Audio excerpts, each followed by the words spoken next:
Wibowo selaku Ketua Wanita Buddhis Indonesia Jawa Timur mengajak adik-adik sekalian untuk ikut bergabung dan berpartisipasi dalam acara Sarasehan dan Temu Karya Nasional 2013.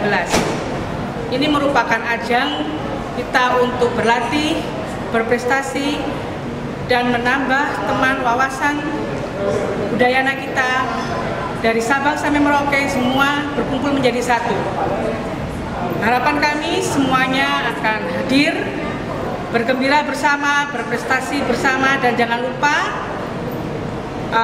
disediakan berbagai macam makanan yang pasti dijamin oleh ibu-ibu semuanya dalam keadaan yang baik sekali.